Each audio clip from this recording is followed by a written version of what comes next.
Today is Guru Purnima.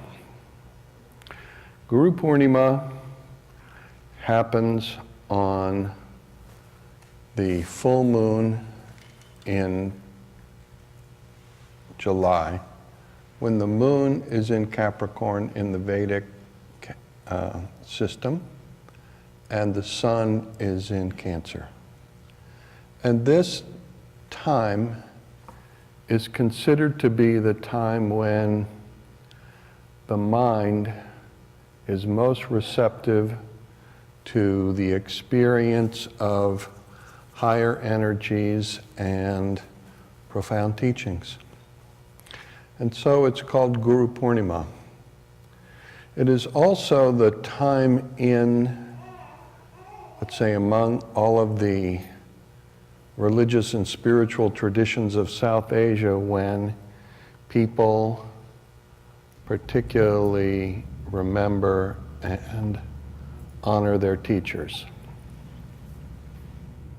Gurus are not very popular in America, and that's because basically Indian gurus came over here. I mean, one of the reasons they're not popular is because in the 60s and the 70s, Americans were so completely idealistic that they didn't understand about gurus. And also the Indians came here and saw a whole bunch of really sweet, innocent people and an opportunity to clean up. And they did. I frankly was dazzled and amazed when Maharishi Mahesh Yogi on Larry King Live said he had $8 billion and he was hoping to make $8 billion more before he died. You know, the Indians have a completely different cultural education than we do. You know, they have a completely different perspective, and they have, you know, their whole ethical and moral sensibility is different than ours. It's not better, it's not worse, it's different. And that has, you know, plus the fact that the Indian gurus were extraordinarily successful in the United States, which made the Christians and the Jews and other people extremely jealous, and so, you know, they had to like push back by tarring and feathering everybody. So the Americans, you know, don't have a good understanding about what a guru is. A guru, first and foremost, is an energy source. A guru is an energy source. If we are going to transform our own lives, if our own inner work is going to expand and grow, we require an energy source. Because, especially in this time and place, the overhead that we have to endure, the amount of work that we have to do to make ends meet, is much greater than actually most people in India have to do. They work hard for a couple of months putting in their crops. They let the skies open up and it rains nonstop for 3 months, and they basically don't do very much.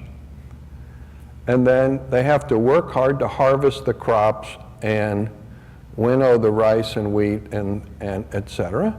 And then they don't have too much to do after that. Again, they watch their goats, they milk the goats, they make the yada, yada, yada.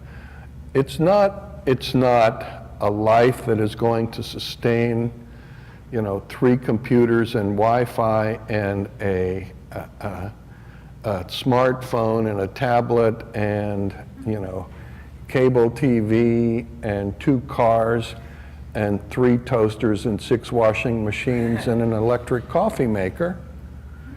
It won't do that.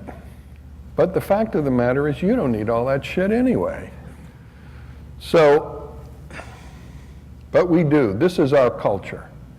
And so the overhead, the amount of energy that each of us has to spend every day managing ourselves in our world is just exactly the amount of energy that we have to be able to sustain our life and not a drop more or a drop less.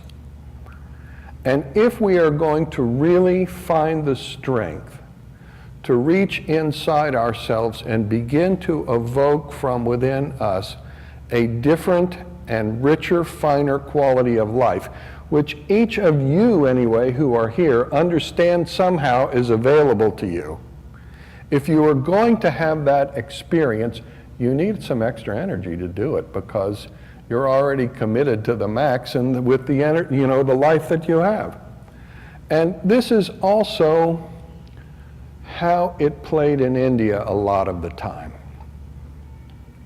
traditionally. And especially in my own lineage that was established by Nityananda of Ganeshpuri.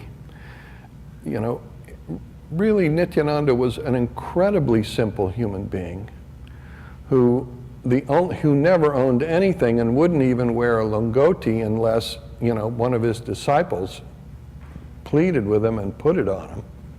A lungoti is sort of like a thong. He was incredibly simple.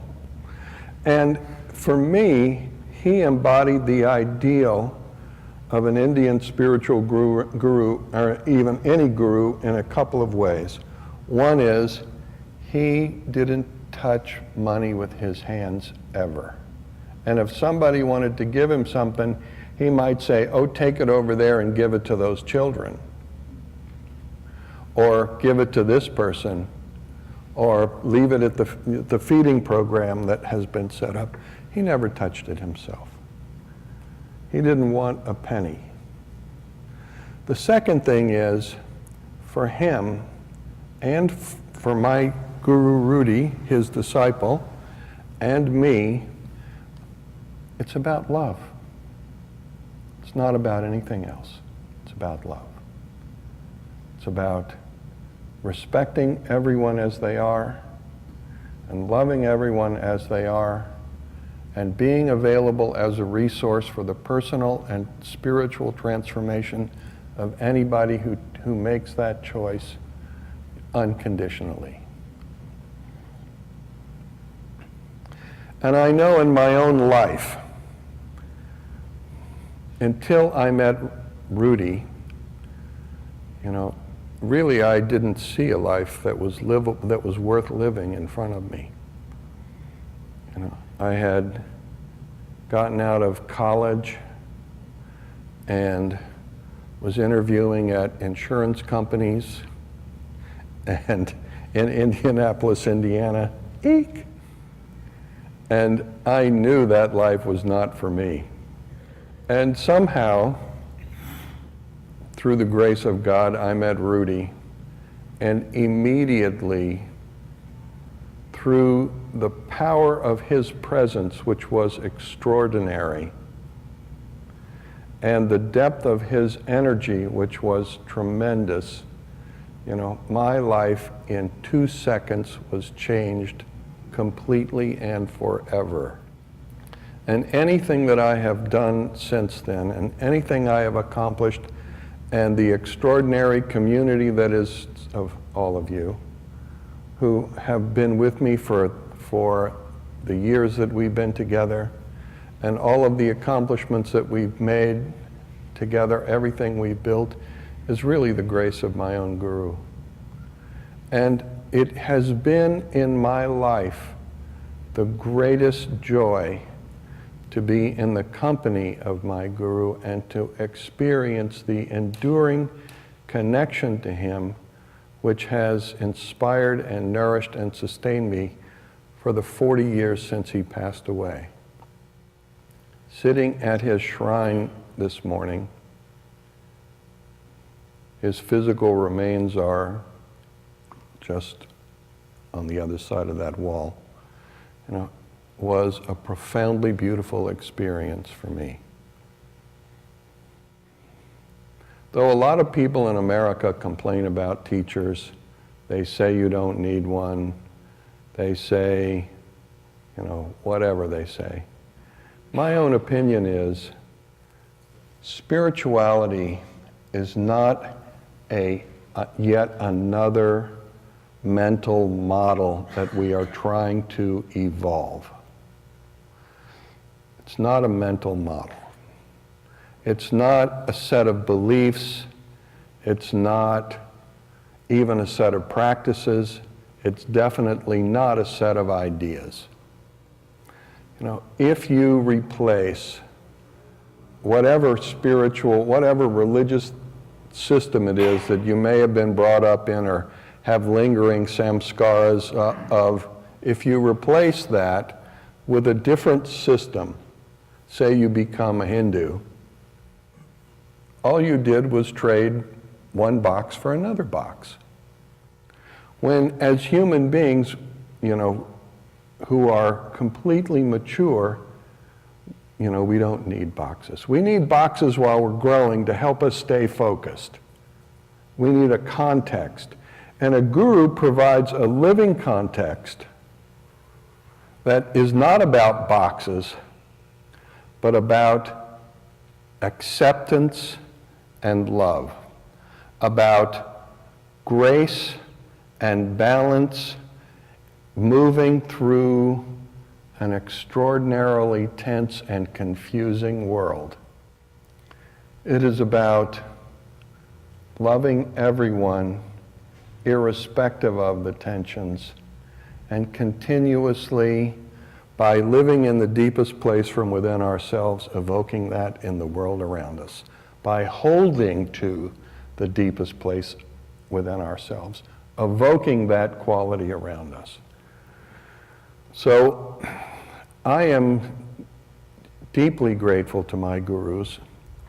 I am deeply grateful to all of the gurus who have ever exposed themselves, because frankly, whether you're Nityananda or whoever you are and however accomplished you are as a guru, becoming a guru or even allowing yourself to become known as a guru is sort of like painting a big target on your chest and saying, with a little sign in the middle of it that says, "Shit here."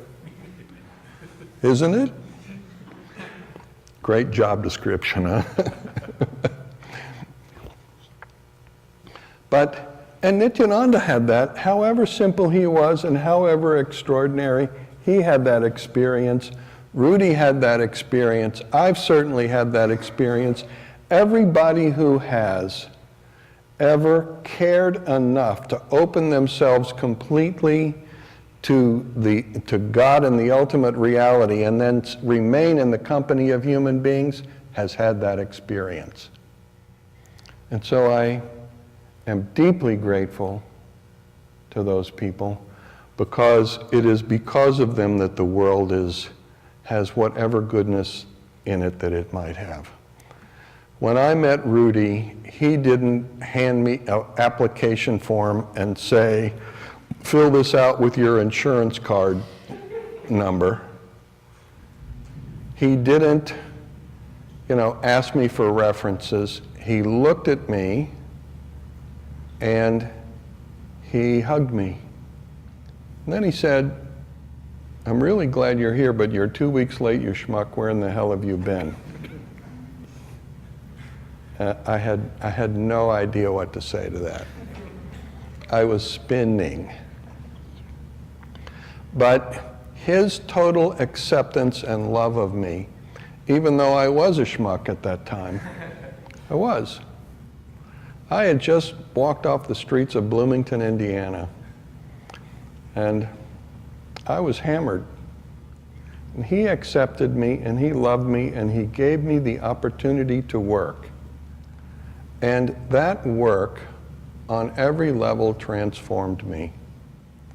And I am so grateful for that, that I feel like the only way that I can actually ever repay him, because thank you is so lame to say, is to sit here with you and offer you the same opportunity that he offered me. Every single day I continue to be inspired by Rudy and inspired by Nityananda. They are the source of my capacity to open my heart to everything, no matter what. No matter what. Personally, I think there are 4 key elements to anybody's spiritual development. The 4 key elements are very simple. You first have to understand that you are in this world to grow. That is the only reason any of us are here. And if we're not growing, we are wasting an extraordinary opportunity. We are in this world to grow. Doesn't matter how old you are when you figure that out. It just matters that you figure it out and you get to it.